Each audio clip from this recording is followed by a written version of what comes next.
রাজধানীর ধানমন্ডির রবীন্দ্র সরোবরে 10 জুলাই থেকে শুরু হচ্ছে 3 দিন ব্যাপী প্রাণের ম্যাঙ্গো ফেস্ট।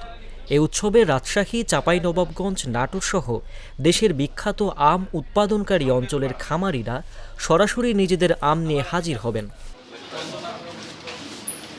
বুধবার রাজধানীর বাড্ডায় প্রাণ আরএফএলের প্রধান কার্যালয়ে এ নিয়ে এক সংবাদ সম্মেলনের আয়োজন করা হয়। সংবাদ সম্মেলনে জানানো হয়, প্রাণ আয়োজিত এই উৎসবে বিভিন্ন জাতের আম প্রদর্শন ও বিক্রি করা হবে। পাশাপাশি তরুণ প্রজন্মের কাছে তুলে ধরা হবে আমের ইতিহাস ও ঐতিহ্য। প্রাণ গ্রুপের ব্যবস্থাপনা পরিচালক ইলিয়াস মিথা এ সময় জানান, উৎসবকে কেন্দ্র করে নানা ধরনের গেমস ও সাংস্কৃতিক পরিবেশনার আয়োজন করা হয়েছে।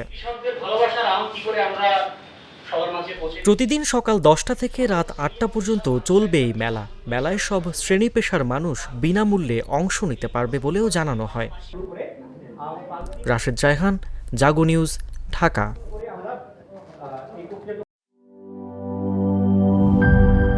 শিয়া বাটার ও ভিটামিন ই সমৃদ্ধ লিলি হালাল বিউটি সোপ, তারুণ্যময় উজ্জ্বল ত্বকের জন্য।